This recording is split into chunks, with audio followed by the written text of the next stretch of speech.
ادھر بھی دیکھوں تو ہی تو، جدھر دیکھوں تو ہی تو، مسجد میں تو، مندر میں تو، میں خانے میں تو، ہاتھ میں آئے تو رام، ہاتھ میں نہ آئے تو رحیم۔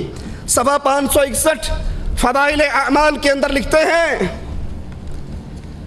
کہ ہمارے عبد الرحیم شاہ رائے پوری ان کے ایک خدام تھے۔ اس عقیدے کو سامنے رکھنا کہ ہر چیز اللہ ہے، اس کے لیے من گھڑت جھوٹی روایت کنتو کنزن مخفین، چھپا ہوا خزانہ تھا، اپنا آپ ظاہر کرنا چاہا، پھر دنیا میں جو کچھ ہے یہ میرا ہی روپ ہے۔ امداد اللہ مہاجر مکی لکھتے ہیں شمائم امدادیہ کے اندر کہ بندہ وجود ظاہری سے پہلے خود خدا تھا اور بندہ ہی خدا ہے ظاہر ہے۔ اشرف علی تھانوی لکھتے ہیں امداد المشتاق میں، ہمارے ایک صوفی کے پاس ایک بندہ ایک پلیٹ میں حلوہ لے آیا، ایک پلیٹ میں گندگی لے آیا۔ کہا مولوی صاحب جب ہر چیز ہی وہی ہے تو دونوں کھا کر دکھاؤ۔ تھانوی صاحب نے فرمایا ہمارے مولوی صوفی صاحب نے بشکل خنزیر گندگی کھا لی، بشکل ملا حلوہ کھا لیا۔ کہا وہ بھی وہی ہے، وہ بھی وہی ہے، ادھر بھی تو ہے ادھر بھی تو ہے۔ بے تیدی گال نہ کرمائی، مینو الف دی سمجھ نہیں آئی، میم دا برخا پا کے احد احمد وچ اتر آئی۔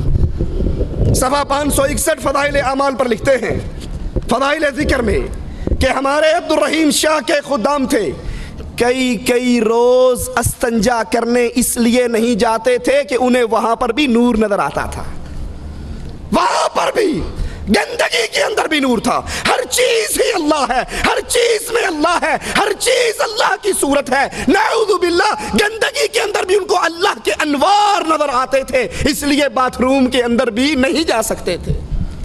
یہ کفر، یہ شرک، یہ کفر و شرک تو آپ کو یہودیوں کے گھر سے بھی نہیں ملے گا، یہ کفر تو شیعوں کے گھر سے ملے گا، جنہوں نے کہا تھا دما دم مسکل اندر علی کا پہلا نمبر، علی دم دم کے اندر، ہر چیز کے اندر علی، ہر چیز کے اندر علی، ہر روح کے اندر علی۔ اور یہ ہمارے ہاتھ میں فضائل درود ہے، یہی عقیدہ یہاں پر رسول اللہ کے بارے میں بیان کرتے ہیں۔ صفحہ اس کا 133 ہے، کہتے ہیں رہا جمال پہ تیرے حجاب بشریت، انا للہ و انا الیہ راجعون۔ اے رسول صلی اللہ علیہ وسلم آپ بشر بن کر آئے تو حقیقت کیا تھا؟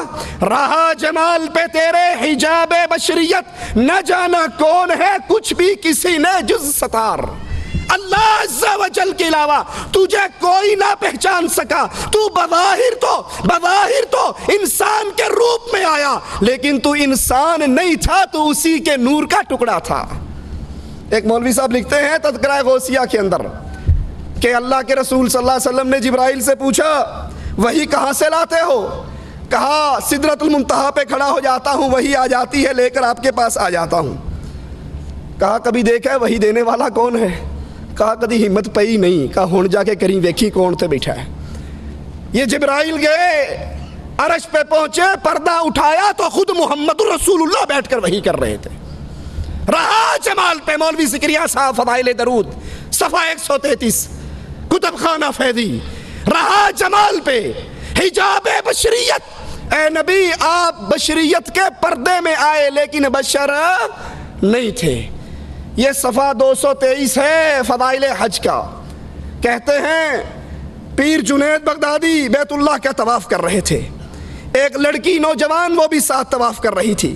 طواف کرتے کرتے کہنے لگی جنید اللہ کا طواف کرتے ہو یا بیت اللہ کا طواف کرتے ہو؟ کہنے لگے نہیں میں تو بیت اللہ کا طواف کرتا ہوں۔ آسمان کی طرف منہ کر کے کہتی ہے اللہ یہ کیسے پتھر دل لوگ ہیں جو پتھروں کا طواف کرتے ہیں، میں تو تیرا طواف کرتی ہوں۔ یہ بیت اللہ بھی اللہ ہے، یہ گندگی میں بھی اللہ کا نور ہے، محمد بھی اللہ ہے۔ اور مولوی زکریا کہتا ہے جو تو ہے وہ میں ہوں، جو میں ہوں وہ تو ہے۔ یہ عقیدہ وحدت الوجود کا عقیدہ کفر کا عقیدہ ہے، شرک کا عقیدہ ہے۔ اس عقیدے نے، اس فضائل اعمال نے اس امت اسلام سے توحید کو چھینا۔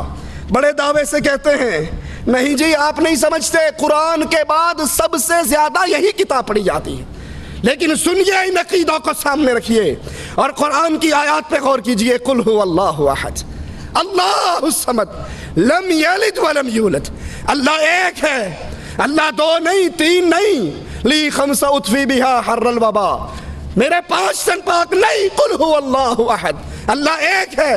پھر رسول اس کے نور سے نہیں آئے، مولوی زکریا اس میں سے نہیں نکلا، کوئی اس میں حلول نہیں کرتا، کوئی اس میں فنا نہیں ہوتا، وہ کسی میں فنا نہیں ہوتا، بلکہ وہ اپنے عرش پر مستوی ہے، ذات میں اکیلا ہے، عبادت میں اکیلا ہے، صفات میں اکیلا ہے۔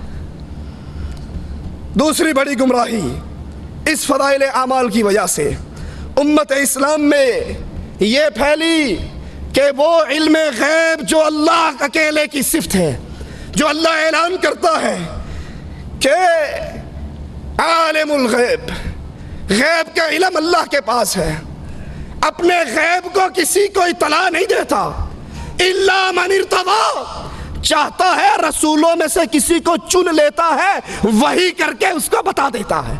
وہ علم غیب جو خاصہ ہے اللہ عز و جل کا، اس کے بارے میں عقیدہ پیش کیا کہ یہ علم غیب ہمارے پیروں کو بھی ہے، ہمارے بزرگوں کو بھی ہے، ہمارے ولیوں کو بھی ہے، یہ فضائل اعمال ہمارے ہاتھ میں ہے۔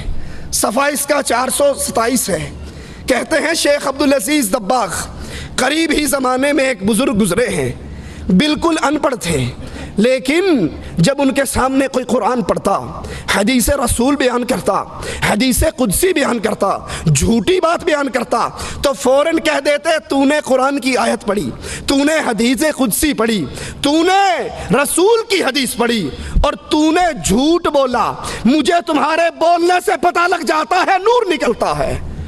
یہ علم غیب نہیں ہے تو مولوی صاحب اور کیا ہے؟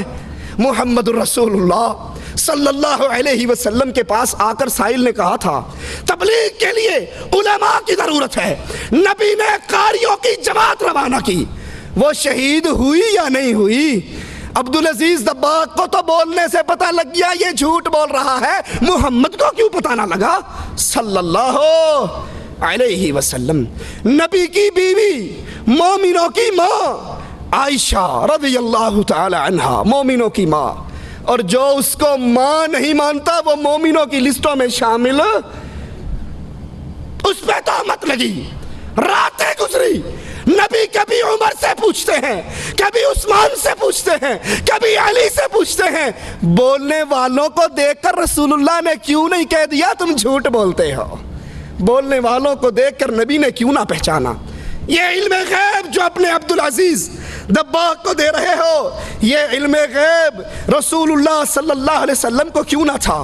اللہ کے نبی علیہ السلام آسمان سے وحی آ جاتی تو بیان کر دیتے، یہودی سوال کرتے، آپ نے کہا جواب کل دوں گا انشاءاللہ کہنا بھول گئے، وحی رک گئی۔ نبی کو نہیں پتا تھا میں نے انشاءاللہ نہ کہا تو کل وحی نہیں آئے گی۔ یہ صفحہ 484 ہے، یہی فضائل اعمال ہے۔ کہتے ہیں ہمارے ابو یزید قرطبی فرماتے ہیں جو 70,000 مرتبہ لا الہ الا اللہ پڑھ لے وہ جہنم سے بچ جاتا ہے۔ ہمارے پاس ایک نوجوان رہتا تھا جس کے بارے میں مشہور تھا کہ یہ نوجوان اس کو جنت اور جہنم کی اطلاع ہو جاتی ہے، کشف ہو جاتا ہے، غیب کی خبر پہنچ جاتی ہے۔ یہ بیٹا گنگو میں ہوتا ہے، یہ بیٹا تھانہ بھون میں ہوتا ہے، اور اس کو بیٹھے بیٹھے پتہ لگ جاتا ہے جنت میں کیا ہو رہا ہے، جہنم میں کیا ہو رہا ہے۔ ایک دن بیٹھے روٹی کھا رہے، کھاتے کھاتے چیخ مار کے رونے لگ گیا۔ ہم نے کہا روتا کیوں ہے؟ کہا چچا ماں میری جہنم میں چل رہی ہے۔ ابو یزید کہتے ہیں میں نے دل ہی دل میں لا الہ الا اللہ 70,000 مرتبہ پڑھا ہوا اس کی ماں کو بلٹی کر دیا، بلٹی چھوٹ بھی گئی، بائی پاس ہو گئی۔ جو ہی بلٹی کی میں نے دل میں بخشا، اللہ کے علاوہ کوئی نہیں جانتا اس بخشنے کو۔ ہنسنے لگ گیا، کہا بابا پیر صاحب ماں کو جہنم سے نکال کے جنت میں بھیجا جا رہا ہے۔ یہ علم غیب جو تمہارے اس چھوکرے کو تھا، یہ علم غیب رسول اللہ کے صحابہ کو نہ تھا۔ ایک صحابی کو تیر لگا، گر گئے، ساتھیوں نے کہا اس کو جنت مبارک ہو۔ آقا نے کہا تم جنت کی بات کرتے ہو، اس نے خیبر کے مال غنیمت میں سے جو 2 چادریں اٹھائی تھی، اللہ دکھا رہا ہے وہ چادریں آگ بن کے اس کو لپیٹ چکی ہیں۔ یہ علم غیب کہ جنت میں کیا ہو رہا ہے، جہنم میں کیا ہو رہا ہے، یہ اللہ کے علم میں ہے۔ اللہ چاہتا ہے اپنے نبی کو دکھا دیتا ہے۔ یہ غیب کی خبریں پیر ملا صوفی کے پاس نہیں ہوا کرتی۔ صفحہ 437 ہے۔